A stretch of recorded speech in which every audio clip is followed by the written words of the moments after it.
दोस्तों आप देख रहे हैं हमारे चैनल टारगेट हिस्ट्री क्लासेस को। आप कैसे हैं? आई होप आप अच्छे होंगे। आज हम पढ़ने वाले हैं भौतिक विज्ञान के पार्ट 1, जिसका नाम है प्रकाश का परावर्तन तथा लेंस। देख लीजिए, इसमें प्रकाश का परावर्तन पढ़ेंगे, प्रकाश का अपवर्तन पढ़ेंगे और लेंस के बारे में हम पढ़ेंगे। यहाँ देख लीजिए, पहला टॉपिक है हमारा प्रकाश। प्रकाश क्या होता है उसको देख लीजिए।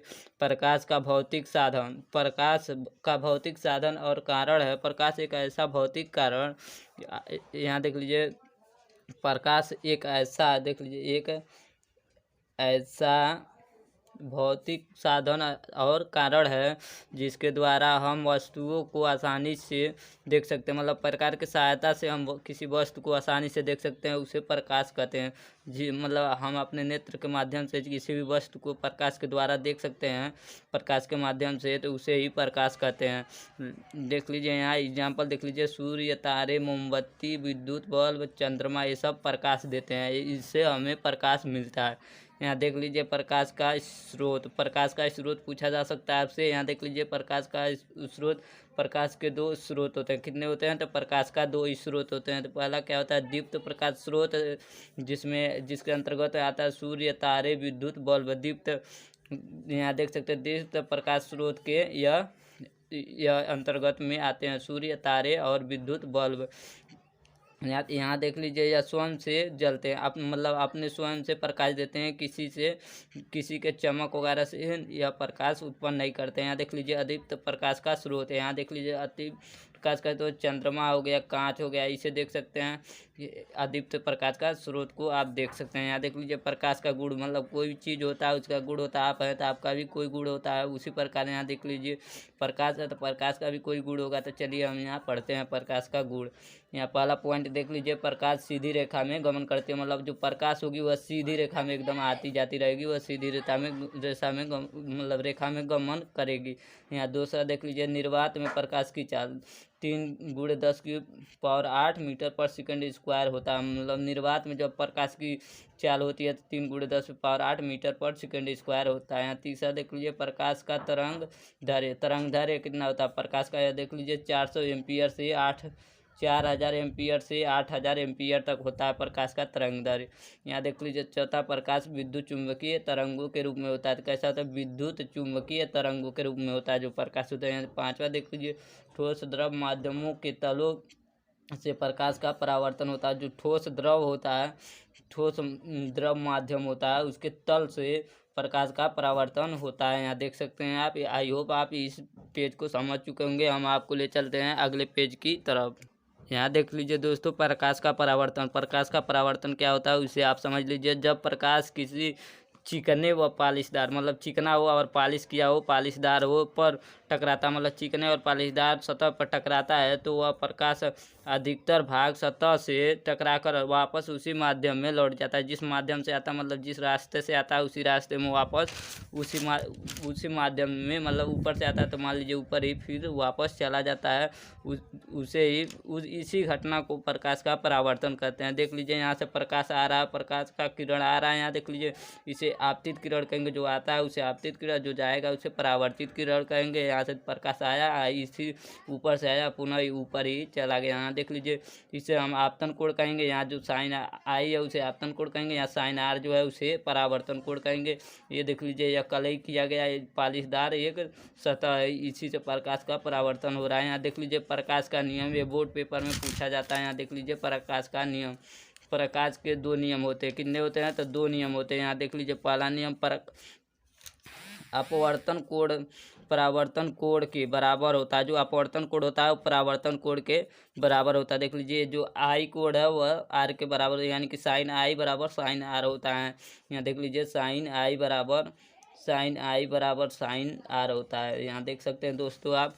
यहाँ दूसरा नियम देख लीजिए, आपतित किरण, परावर्तित किरण और आपतन बिंदु पर खींचा गया अभिलंब एक ही तल पर स्थित होता है। मतलब ये तीनों, जो आपतित किरण है, परावर्तित किरण और आपतन बिंदु है, जो एक ही तल पर, देख लीजिए, आपतित किरण, परावर्तित किरण, अभिलंब है, जो अभिलंब है, ये तीनों एक ही बिंदु पर स्थित होता है। इसी को यहाँ बताया गया है दोस्तों। आई होप इस पेज को आप समझ चुके होंगे। हम आपको ले चलते हैं अगले पेज की तरफ।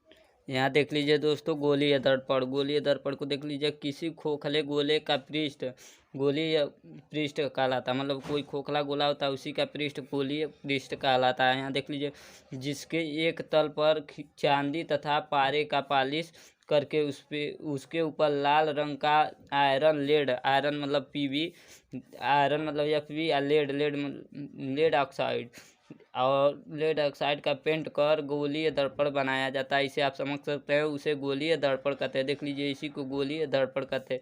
यहाँ देख लीजिए, ये खोखला गोला है, इसी को काट कर इसे कलई कर इसी को गोलीय दर्पण बना दिया जाएगा। यहाँ देख लीजिए, गोलीय दर्पण के दो भाग होते हैं, तो अवतल दर्पण होता है, उत्तल दर्पण। गोलीय दर्पण के कितने भाग होते हैं? तो अवतल दर्पण, उत्तल दर्पण। यहाँ देख लीजिए, अवतल दर्पण क्या होता है? तो यदि गोलीय दर्पण के दबे हुए भाग से गोलीय दर्पण के दबे हुए भाग से प्रकाश का परावर्तन तथा उभरे हुए भाग से कलई किया गया होता है। मतलब उभरा हुआ जो भाग रहेगा उस पर कलई किया गया होता है, जो दबा हुआ भाग होता है वहाँ प्रकाश का परावर्तन वहाँ से होता है, उसे अवतल दर्पण कहते हैं। यहाँ देख लीजिए, उत्तल दर्पण देख लीजिए। अभी देख लीजिए, यहाँ अवतल दर्पण का चित्र देख लीजिए। यहाँ उभरे हुए भाग पर कलई किया गया है, यह कलई किया गया है। यह देख लीजिए, यहाँ दबे हुए भाग से प्रकाश का परावर्तन होता है।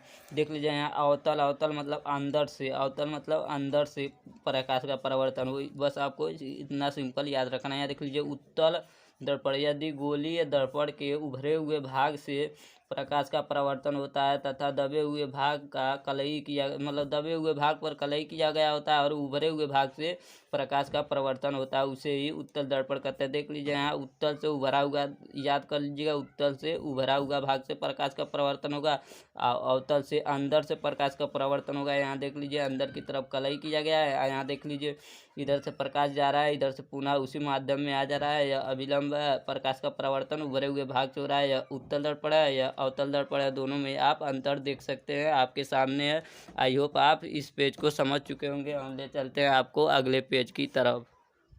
यहाँ देख लीजिए दोस्तों, पहचान देख लीजिए। यहाँ मतलब क्या, कहाँ पर क्या स्थित होता है उसे आप देख लीजिए। देख लीजिए, यह मुख्य अक्ष है। यह क्या है? यह मुख्य अक्ष है। इसी के समांतर, मुख्य अक्ष के समांतर एक लाइन है। देख लीजिए, यहाँ एक रेखा खींचा गया है। यहाँ देख लीजिए, यह प्रतिबिंब बनाने के लिए यह एक रेखा मतलब यहाँ से गुजर रही है, प्रतिच्छेदित हो रही है। यहाँ देख लीजिए, यह मुख्य अक्ष है, यहाँ लिखा भी गया है।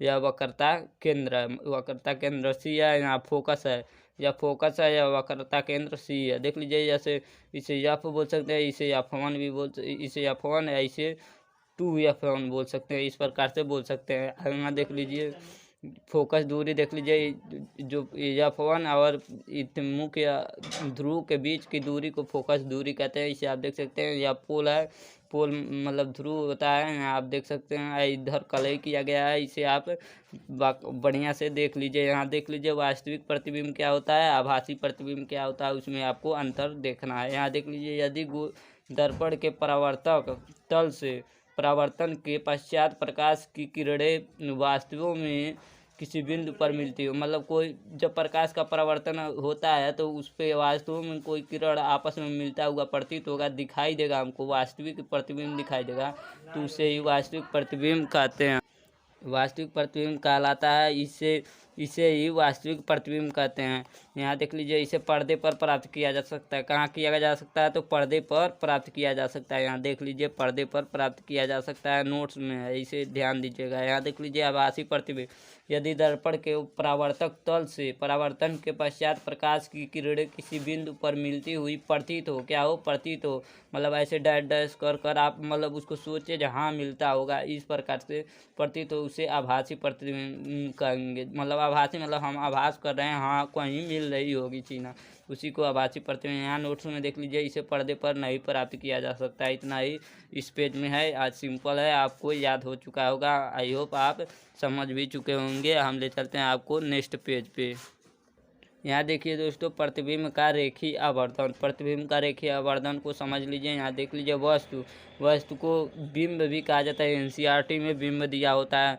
वस्तु की लंबाई तथा वस्तु के प्रतिबिंब की लंबाई के अनुपात को प्रतिबिंब का रेखीय आवर्धन कहते हैं। मतलब जो वस्तु होगा वस्तु की प्रतिबिंब की लंबाई और जो वस्तु की लंबाई होगी उसी के अनुपात को प्रतिबिंब का रेखीय आवर्धन कहेंगे। इसे ध्यान दीजिएगा, रेखीय आवर्धन को यम से प्रदर्शित करते हैं। यहाँ देख लीजिए, यम बराबर प्रतिबिंब की लंबाई बटे वस्तु की लंबाई। प्रतिबिंब की लंबाई को ओ से हम प्रदर्शित करते हैं, वस्तु की लंबाई को ओ से प्रदर्शित करते हैं। यहाँ देख लीजिए सूत्र निकल गया, यम बराबर आई बटे ओ। इसी प्रकार से यहाँ देख लीजिए रेखीय आवर्धन बराबर आई बटे वो है। यहाँ देख लीजिए हम प्रतिबिंब की लंबाई को माइनस भी मतलब भी से भी दिखाते हैं तो यहाँ भी हो जाएगा। यहाँ देख लीजिए वो यहाँ वस्तु की लंबाई जो है वो है मतलब इसके बराबर यह है, या प्रतिबिंब है या वस्तु है, इसी के बराबर यह हो गया। इसी सूत्र से आपको बहुत सारे न्यूमेरिकल लगाने को मिलेंगे। अब बोर्ड पेपर में आते हैं ये सूत्र, आपको याद रखना है इस सूत्र को। ये सब कितना क्या है, यम बराबर है, यम बराबर आई बटे ओ, यम बराबर माइनस भी बटे ओ। एक होता है यम बराबर यच डैश बटे यच। जब आपको एक ऊंचाई दे दिया हो, दूसरा ऊंचाई निकालना हो तो आप निकाल सकते हैं, उसका स्थिति निकाल सकते हैं, आकार निकाल सकते, सब निकाल सकते हैं।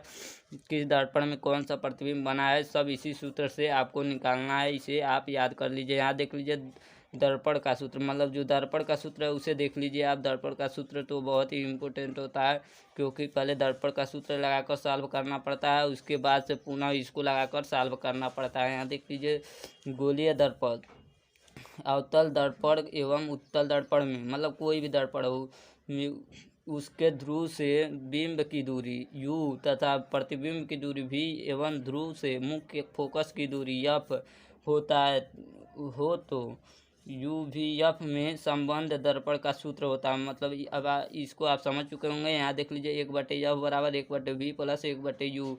यहाँ देख लीजिए तब दर्पण में कहेगा तो यहाँ u रहेगा दोस्तों, जब दर्पण में कहेगा तो यहाँ प्लस रहेगा, जब लेंस में कहेगा तो यहाँ माइनस रहेगा। यही यहाँ फर्क आया। देख लीजिए उत्तल दर्पण कहे तभी यही लगेगा, अवतल दर्पण कहे तभी। लेकिन जब न्यूमेरिकल में आपको अवतल दर्पण में रहेगा तो जो वस्तु होगी वो माइनस में चली जाएगी, वस्तु की दूरी माइनस में चली जाएगी, जो फोकस दूरी होगी वो भी माइनस में चली जाएगी, उसको भी माइनस में जाना होगा, तभी यह अवतल दर्पण में होता है। ये सब अवतल दर्पण में होता है, ये आगे आपको पढ़ने को मिलेगा। यहाँ देख लीजिए प्रकाश का अपवर्तन। प्रकाश का अपवर्तन क्या होता है उसे समझ लीजिए। जब प्रकाश की किरण एक माध्यम से दूसरे माध्यम में प्रवेश करती है तो उसके पृथक्कारी तल से टकराकर अपने मार्ग से थोड़ा विचलित हो जाती है। मतलब वो टकराती है तो टकराने के पश्चात अपने मार्ग से थोड़ा विचलित हो जाती है। इस घटना को प्रकाश का अपवर्तन कहते हैं। हम अगले पेज पर आपको इसका फिगर दिखाते हैं दोस्तों, आप फिगर से स्पष्ट समझ सकते हैं। उससे आसानी आपको आसानी होगी, उससे समझने में कोई दिक्कत नहीं होगी। हाँ तो दोस्तों यहाँ मतलब अपवर्तन देख सकते हैं। अपवर्तन, प्रकाश का अपवर्तन कैसे होता है यहाँ देख सकते हैं। यह आपतित किरण है। क्या है? आपतित किरण है। आपतित किरण है जो आ रही है। यहाँ देख लीजिए यह वायु है, वायु में विरल माध्यम है, विरल माध्यम से सघन माध्यम में आ रही है कांच की तरफ। देख लीजिए यहाँ, तो यहाँ आपतित किरण है, जैसे इधर आई है तो इसको ऐसे चला जाना चाहिए, ऐसे सीधा चला जाना चाहिए, लेकिन यह क्या हो रही है, थोड़ा इधर विचलित होकर आ जा रही है। यही वाला आपका रेखा है, थोड़ा इधर विचलित होकर आ जा रही है। इसी को अपवर्तित किरण कहेंगे। जो ये देख लीजिए आपतित किरण है, ये अपवर्तित किरण है, यही फर्क है दोस्तों। ये जो है ये यहाँ साइन थीटा मतलब यहाँ कोण बना है। यहाँ देख लीजिए कांच सघन माध्यम है या विरल माध्यम है, इसे आप समझ सकते हैं। देख लीजिए इसे अपवर्तन कोण का नियम भी कहा जाता है या फिर स्नेल का नियम भी कहा जाता है। इसे बार बार पूछा जाता है बोर्ड पेपर में, आपके स्कूल पेपर में भी पूछा जाता है, बोर्ड पेपर में भी पूछा जाता है। यहाँ देख लीजिए नियम देख लीजिए, स्नेल का नियम कहिए या फिर आपतन कोण का अपवर्तन आपतित किरण का कहिए, नियम कहिए। यहाँ देख लीजिए पहला आपतित किरण, अपवर्तन किरण तथा आपतन बिंदु पर खींचा गया अभिलंब तीनों एक ही बिंदु पर स्थित होता है। तो देख लीजिए यह आपतित किरण, अपवर्तित किरण और जो अभिलंब है वो तीनों कहाँ मिला है, एक ही बिंदु पर मिला हुआ है। इसे आप समझ चुके होंगे, बहुत ही सिंपल तरीके से हमने आपको समझा दिया है। यहाँ देख लीजिए दूसरा आपतन कोण की त्रिज्या साइन आई, जो आपतन कोण की त्रिज्या है साइन आई। यहाँ देख लीजिए आपतन कोण की त्रिज्या साइन आई, यहाँ देख लीजिए तथा अपवर्तन कोण की त्रिज्या साइन आर।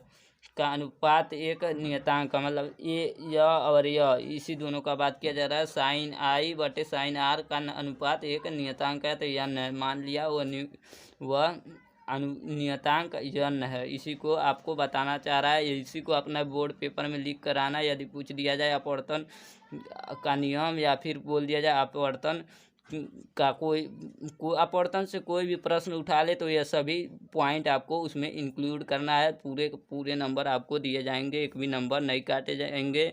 इस चैप्टर को आप देख लेते हैं तो इस चैप्टर से बाहर कुछ आएगा नहीं आपके बोर्ड पेपर में, जो भी आएगा इसी चैप्टर से आएगा। कुछ छूट भी जाएगा तो हम नेक्स्ट चैप्टर में उसमें इंक्लूड कर देंगे, उसमें ऐड कर देंगे। आपको कोई दिक्कत लेने की आवश्यकता नहीं है। यहाँ देख लीजिए दोस्तों, क्रांति कोण, इसे तो बार बार पूछा जाता है क्रांति कोण क्या होता है। यह हमारे भी बोर्ड पेपर में आया था। इसे क्रांति कोण को समझ लीजिए आप। यदि आपतन कोण का मान इतना बढ़ा दिया जाए, मतलब जो आपतन कोण होता है उसका मान इतना बढ़ा दिया जाए कि आपतन कोण के एक विशेष मान के लिए अपवर्तन कोण का मान 90 डिग्री हो जाता है। इसे सी से प्रदर्शित करते हैं, मतलब इसे प्रदर्शित करते हैं। देख लीजिए यहाँ सी से प्रदर्शित किया गया, इसे सी से प्रदर्शित करते हैं। आपतन कोण के एक मान का क्रांति कोण, आपतन कोण के इसी मान को क्रांति कोण कहते हैं। यहाँ देख लीजिए, यहाँ सी से प्रदर्शित कर दिए हम। इसको इतना बढ़ा दिया गया है, जो नीचे वाला जो है वो 90 डिग्री हो गया आपतन कोण।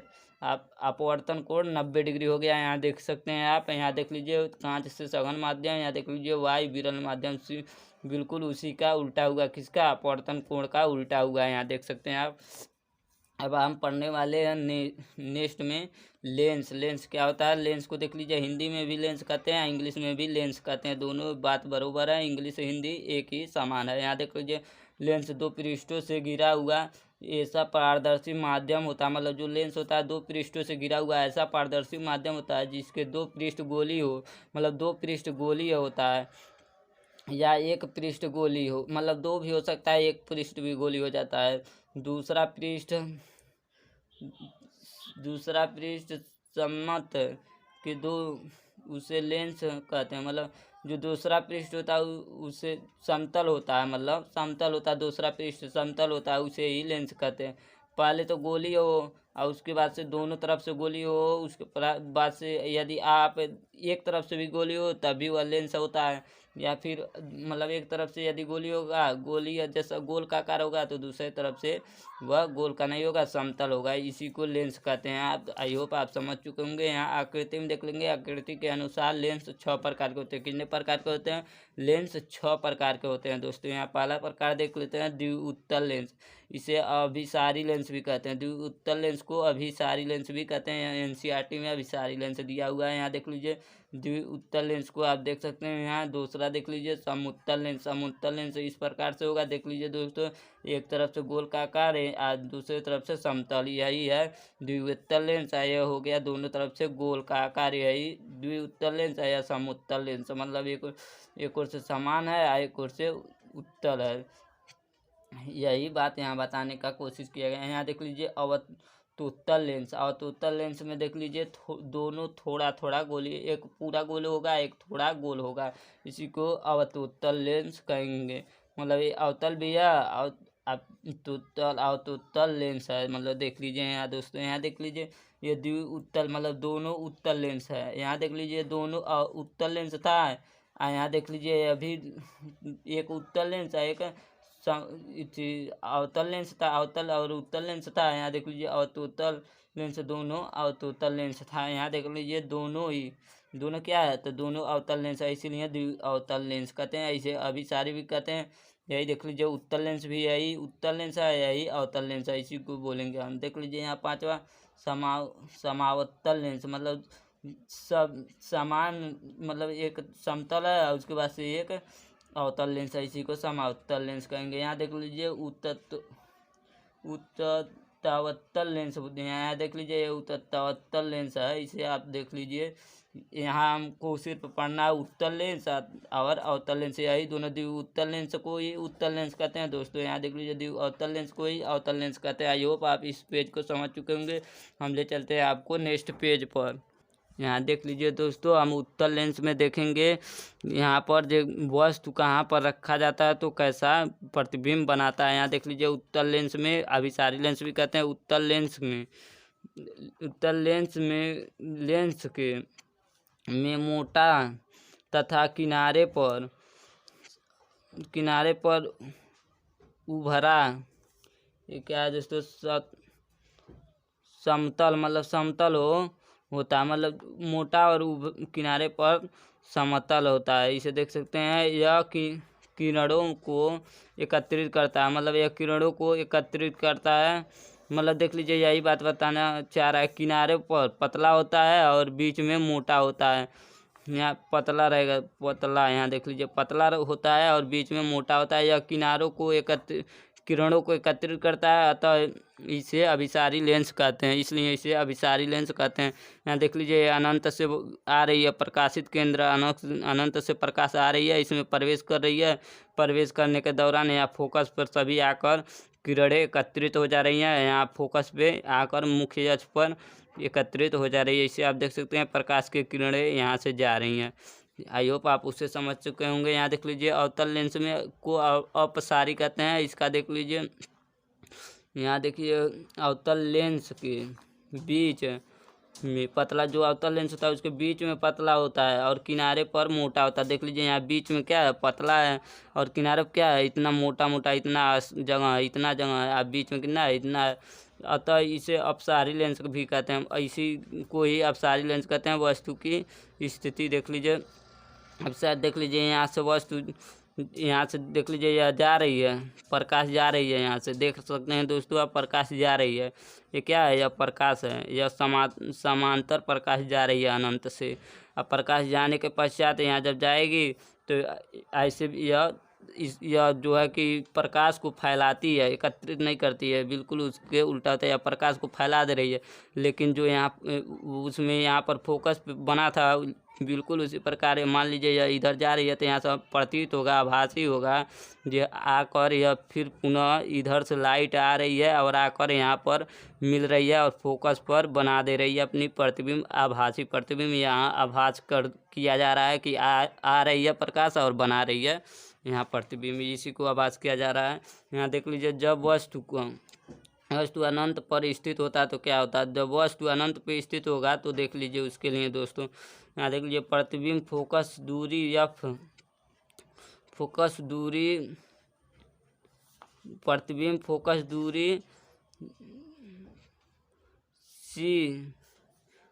दूरी सी ये दोस्तों, जब वस्तु अनंत पर स्थित होता है, कहाँ होता है तो अनंत पर स्थित होता है, तो इसका देख लीजिए, प्रतिबिंब वस्तु दूरी पर बनेगा। जो प्रतिबिंब होगा वह फोकस दूरी पर बनेगा और अत्यंत छोटा होगा, मतलब बहुत ही छोटा होगा। इसे देख लीजिए, दूसरा पॉइंट, वास्तविक तथा उल्टा प्रतिबिंब अप्रकृति होगी। उसका जो प्रवृत्ति होगी तो वास्तविक बनेगा, मतलब वह उसे आभास नहीं किया जाएगा, वह रियल में बनेगा। यहाँ देख लीजिए, और उल्टा बनेगा, उल्टा प्रतिबिंब बनेगा। तो इसे आप कैसे, इसे देखिए तभी तो सिद्ध होगा जहाँ यह सही है या गलत। यहाँ देख लीजिए, यह क्या है, प्रकाशित केंद्र अनंत से जा रही है, यह प्रकाशित केंद्र अनंत से जा रही है। यहाँ सभी किरणें आके फोकस पर एकत्रित हो रहे हैं। आप पुनः यहाँ से जब जाने के दौरान यहाँ आप देख सकते हैं आकर यह पे मिल गई और यही बहुत बिंदु के आकार का वस्तु बना है। अब बिंदु के आकार के वस्तु बनने के दौरान यह देख लीजिए, आभासी बना है। कहाँ बना, तो फोकस पे बना है। अब बिंदु के आकार के बनी, अर्थात बहुत छोटा बना है। इसी बात को यहाँ बताया गया है, इसके अनुसार यह सही है, गलत नहीं बताया गया है। यहाँ देख लीजिए, F2 है, अर्थात वक्रता केंद्र C है। यहाँ देख लीजिए F1 है, यहाँ देख लीजिए F2 है, यहाँ देख लीजिए 2F2 है। इसे आप समझ सकते हैं। फिर यहाँ अगले स्टेप में देखिए, जब वस्तु को अनंत तथा 2F1 के बीच रखा जाता है, कहाँ रखा जाता है, अनंत और 2F2 के बीच में, 2F1 रहेगा दोस्तों, यहाँ 2F1 के बीच में रखा जाता है। तो देख लीजिए, यहाँ अनंत, इधर तो अनंत हो जाएगा, इधर अनंत हो जाएगा। यहाँ पर 2F1 है, यहाँ 2F1 है, तो यानी कि यहाँ से यहाँ के बीच रख देंगे तो हो जाएगा अनंत और 2F1 के बीच। यहाँ वस्तु रखे हैं, यहाँ प्रकाशित केंद्र जा रही है मुख्य अक्ष के समांतर। मुख्य अक्ष के समांतर जाने के पश्चात यह फोकस से जाकर गुजरेगी। देख लीजिए दोस्तों, कोई भी मुख्य अक्ष के समांतर जाएगा तो प्रकाशित केंद्र से जाकर गुजरेगा। हाँ तो दोस्तों देख लीजिए, यहाँ पर जब वस्तु अनंत और 2F1 के बीच में रखा गया है तो जो समांतर रेखाएं जा रही हैं, समांतर प्रकाश की किरणें जा रही है तो फोकस से होकर जाएगी, ये तो आप जानते ही हैं। फिर एक वक्र यहाँ से जाएगी, यहाँ से मिलती हुई जाएगी, यहाँ से इसको का यहाँ पर प्रतिबिंब उसका बना देगी 2F। यहाँ सोच दोस्तों, यहाँ F1 के पास यहाँ प्रतिबिंब बना देगी। ये कैसी प्रतिबिंब होगी? तो ये भी वास्तविक होगी और उल्टा प्रतिबिंब होगी, B' A' होगी। यहाँ उल्टा प्रतिबिंब होगी। यहाँ देख सकते हैं आप इस प्रतिबिंब को, इसको समझ सकते हैं। यहाँ देख लीजिए 2F2 तथा 2F1 के बीच प्रतिबिंब बनेगा। मतलब देख लीजिए F2 है, यह F2 है, यहाँ 2F2 के बीच प्रतिबिंब बना है। देख लीजिए तथा छोटा बनेगा, मतलब देख लीजिए ये भी छोटा बना है तथा उल्टा बनेगा और उल्टा बना है। देख लीजिए B' यहाँ AB है, यहाँ B' यहाँ ये ऊपर है, यहाँ ये नीचे आ गया, तो इसी प्रकार उल्टा बना है। देख लीजिए जब वस्तु 2F1 पर स्थित होता है, वस्तु कहाँ स्थित होता है? 2F1 पर ही स्थित होता है। देख लीजिए यहाँ 2F1 पर स्थित कराए हैं। यहाँ देख लीजिए उसके बाद से यहाँ जो प्रकाश जा रही है, यहाँ से गुजर रही है, तो वह जब भी समांतर रहेगी तो आप जान रहे हो वह फोकस से जाकर गुजरेगी। जब समांतर आप देख लीजिए तो वह फोकस से गुजार दीजिए उसको, फोकस से जाकर गुजरेगी। पुनः एक रेखा यहाँ से ड्रॉ होगी, ड्रॉ होने के पश्चात जहाँ भी काटेगी वहीं प्रतिबिंब बन जाएगा दोस्तों। तो यहाँ देख लीजिए 2F2 के बीच प्रतिबिंब बना है, तो कैसा बना है? B' A', यानी कि ये भी उल्टा बना है। यहाँ देख लीजिए ये ऊपर चल गया, B नीचे आ गया। यहाँ देख सकते हैं उसी प्रकार यह उल्टा सीधा हो गया है। यहाँ देख लीजिए उल्टा तथा समान साइज का बनेगा। देख लीजिए जितना साइज का ये होगा, यदि यह 2 मीटर का वस्तु है तो यहाँ पर भी 2 मीटर का ही वस्तु बनेगा। इसमें किसमें? तो 2F1 के पर जब वस्तु को रखते हैं तब। इस प्रकार आई होप आप इस पेज को समझ चुके होंगे। हम ले चलते हैं आपको नेक्स्ट पेज पे। हाँ तो देख लीजिए दोस्तों, वस्तु को 2F1 तथा F1 के बीच रखने पर जो वस्तु होता है उसे 2F1 और F1 के बीच रखते हैं। तो देख लीजिए यहाँ 2F1 है, देख लीजिए दोस्तों आपको दिखाई पड़ रहा होगा 2F1 है और F1 के बीच हमने वस्तु को रख दिया। या प्रकाशित केंद्र मतलब जो केंद्र प्रकाश की मतलब किरण है उसे हम भेज रहे हैं किसके समांतर? तो मुख्य अक्ष के समांतर। जब मुख्य अक्ष के समांतर रहेगा तो कहाँ जाएगा? फोकस दूरी से जाएगा। तो यह फोकस से जा रही है। फिर से पुनः एक ड्रॉ करेंगे रेखा, ड्रॉ करने के पश्चात जहाँ काटेगी वहीं पर बनेगा। तो कहाँ बन रहा है? 2F1 के मतलब 2F1 के बाद बन रहा है। देख लीजिए दोस्तों 2F1 के बाद इस मतलब जस्ट बाद में उसके बन रहा है। और कैसा बन रहा था? A', B', इस प्रकार से बन रहा है। यह सिंपल है, इसे आप 2-3 बार देख लेंगे तो खाली देखने से आपको याद हो जाएगा, आपके दिमाग में छप जाएगा। यहाँ देख लीजिए 2F2 के पीछे प्रतिबिंब बनेगा, मतलब 2F2 के थोड़ा हट के बनेगा प्रतिबिंब। यहाँ देख लीजिए बड़ा तथा वास्तविक तथा उल्टा बनेगा, मतलब बड़ा भी बनेगा, वास्तविक बनेगा और उल्टा भी बनेगा दोस्तों। यहाँ देख लीजिए वस्तु को F1 पर रखने पर, जब वस्तु को F1 पर हम रख देते हैं, देख लीजिए दोस्तों यह वस्तु है। क्या है? तो वस्तु है। क्या है? ये भी ये वस्तु है, ये भी एक वस्तु है। यहाँ देख लीजिए वस्तु को जब F1 पर रखते हैं समांतर जाएगा, फोकस से जाएगा, इसे आप जानते हैं। एक फिर से चिन्ह ड्रॉ करेंगे, ओ से प्रकाशित केंद्र, ओ से ड्रॉ करने के पश्चात यहाँ देख लीजिए 2F2 है, यह कहीं नहीं मिलेगा, यह अनंत तक जाएगा। यहाँ देख लीजिए जब वस्तु F1 पर होता है तब अनंत पर बनता है, मतलब जो पता नहीं क्या बनेगा, अनंत तक जाता बनेगा। यहाँ देख लीजिए दूसरा असीमित रूप से बड़ा बनेगा, मतलब बहुत ही बड़ा बनेगा, पता नहीं कहाँ तक जाएगा बट बहुत ही बड़ा बनेगा, उसे कौन देख सकता है। तथा वास्तविक एवं उल्टा बनेगा। वास्तविक मतलब ये भी वास्तविक जहाँ तक जाएगा अनंत तक तहाँ जाएगा, और वास्तविक तथा उल्टा बनेगा। अब वस्तु देख लीजिए यह चिन्ह है, इसको अगर हम ऐसे ऐसे मिलाते हैं, ऐसे ऐसे मिलाते हैं, ऐसे ऐसे मिला देते हैं, ऐसे ऐसे, तो देख लीजिए कितना बड़ा वस्तु बन गया दोस्तों। इतना बड़ा वस्तु बना, तो इसीलिए इसको बोला गया वस्तु बहुत बड़ा होगा, असीमित रूप से बड़ा होगा, मतलब इसका कोई सीमा नहीं है कितना बड़ा होगा। यहाँ देख लीजिए F1 तथा O के बीच जब वस्तु को रखा जाता है तो क्या होता है? यहाँ देख लीजिए F1, यहाँ देख लीजिए दोस्तों यहाँ F1 है, F1 तथा O के बीच जब वस्तु को रखा गया, देख लीजिए यह समांतर जा रहा है दोस्तों, यह बोर्ड पेपर में पूछा जाता है। यह देख लीजिए वेरी इंपॉर्टेंट क्वेश्चन है। इसे आप उन सभी को भूल जाएंगे, थोड़ा बहुत याद रहेगा, आप लिख सकते हैं, लेकिन इसको मत भूलिएगा दोस्तों, क्योंकि ये किस में आता है तो बोर्ड पेपर में आता है दोस्तों, बोर्ड एग्जाम में आता है दोस्तों, बोर्ड एग्जाम में। इसे मत छोड़िएगा। यहाँ देख लीजिए, यहाँ प्रकाश, यहाँ ए बी वस्तु है, यहाँ इसे जब प्रकाश जाता है समांतर जाएगा तो फोकस से जाएगा, इसे सभी जानते हैं।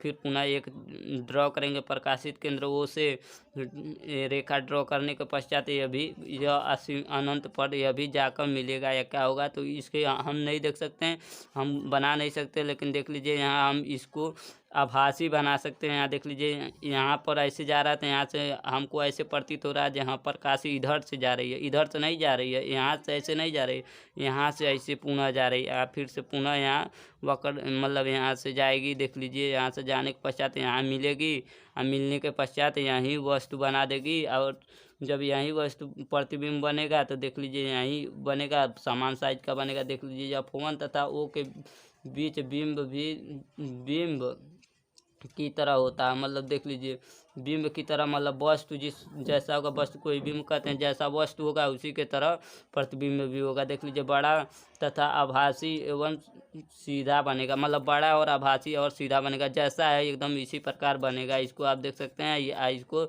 रख सकते हैं। आई होप आप अब अवतल लेंस के कुछ टॉपिक हैं उसे हम आपको बता दे रहे हैं। प्रतिबिंब कैसे अवतल लेंस में बनता है, ये सभी दोस्तों आपका उत्तल लेंस था। अब आपको हम अवतल लेंस में ले चलते हैं। वहाँ पर देख लीजिए, अवतल लेंस को भी पूछा जाता है बोर्ड एग्जाम में, उत्तल लेंस को भी पूछा जाता है, आप ध्यान दीजिएगा दोस्तों। हाँ तो दोस्तों देख लीजिए, यहाँ अवतल लेंस में मात्र 2 ही स्थिति होती है, और इसी 2 स्थिति को बार बार पूछा जाता है बोर्ड एग्जाम में। देख लीजिए, यहाँ पहले देख लीजिए अवतल में स्थिति 1 में देख लीजिए, प्रतिबिंब सीधा तथा आभासी बनेगा, अत्यंत छोटा बनेगा, और यह फोकस पर बनेगा। यह फोकस होगा तब मतलब यह फोकस पे होगा तब। देख लीजिए, यह इसके समांतर जा रहा है, किसी समांतर जा रहा है, मुख्य अक्ष के समांतर जा रहा है, तो क्या जा रहा है तो प्रकाश जा रहा है। प्रकाश जाने के पश्चात जब जानते हैं आप अवतल लेंस क्या करता है, तो प्रकाश को मतलब उसको फैलाता है, प्रकाश को एकत्रित नहीं करता। तो ये देखिए, यह प्रकाश को फैला दिया, इधर से भी आया, इधर से आया, फैला दिया। अब फिर पुनः इसको ऐसे लाते लाते यहाँ मिला देंगे, यहीं फोकस पर प्रतिबिंब बन जाएगा। यह आभासी बनाए हम उसको कल्पना करके बनाए हैं, इसी को आभासी करते हैं। और देख लीजिए, बिंदु के आकार के बना है, इसीलिए अत्यंत छोटा बना है और फोकस पे बना है, और प्रतिबिंब सीधा बना है। यहाँ जो बनेगा प्रतिबिंब वह सीधा बनेगा, लेकिन हम आभास कर बनाए हैं, आभासी प्रतिबिंब होगा। यहाँ देख लीजिए, प्रकाश की किरण, देख लीजिए जब प्रकाश की किरण किस पे होगा, तो देख लीजिए यहाँ F1 है तो यहाँ F2 जरूर होगा, 2F1 जरूर होगा। देख लीजिए दोस्तों, 2F1 पे जब प्रकाश की वस्तु को रखते हैं तो यह समांतर जाएगा, तो कहीं से जब इसमें अवतल लेंस में सिर्फ प्रकाश को फैलाना होता है, इसे याद रखिएगा। उत्तल लेंस में आप इतना याद रखिए, जब प्रकाश समांतर से जाएगा तो वह फोकस से जाएगा। देख लीजिए, इतना आपको 2 टॉपिक ही याद करना है, इसमें आप किसी भी स्थिति को बना सकते हैं। यहाँ देख लीजिए, प्रकाश यहाँ जा रहा है, फिर प्रकाश को ऐसे फैला दे रहा है, फिर इसको हम प्रतीत करेंगे ऐसे, जी हाँ इधर से आ रहा है, इधर से प्रकाश ऐसे ऐसे आ रहा, प्रकाश आ रहा है, ये रेखा नहीं आ रहा, प्रकाश आ रहा है, ऐसे प्रतीत करेंगे। यहाँ अब पुनः यहाँ से एक रेखा ड्रॉ करेंगे, रेखा बनाएंगे, पुनः जहाँ पर यह कट करेगा वही प्रतिबिंब होगा। तो प्रतिबिंब देख लीजिए इसका कैसा हुआ, तो देख लीजिए ये भी था, तो इसका प्रतिबिंब आभासी बना है तथा छोटा बना है इसका प्रतिबिंब, और सीधा बना A' सीधा इसका प्रतिबिंब बना है। और कहाँ बना है, तो फोकस और वक्रता प्रकाशित केंद्र O के बीच बना है। आई होप आपको ये चैप्टर समझ में आया होगा। आपके बोर्ड पेपर में या स्कूल पेपर में इस चैप्टर से बेसी मतलब बाहर नहीं आएगा। आप इसको यदि आपको वीडियो पसंद आया हो तो चैनल को सब्सक्राइब कर लीजिए, लाइक कीजिए, और अपना प्यारी से कमेंट कीजिए, अपना सुझाव दीजिए कमेंट में प्यारी से। आई होप आपको पेपर समझ में आया होगा। बाय दोस्तों, हम मिलेंगे अगले चैप्टर में एक नए अंदाज के साथ।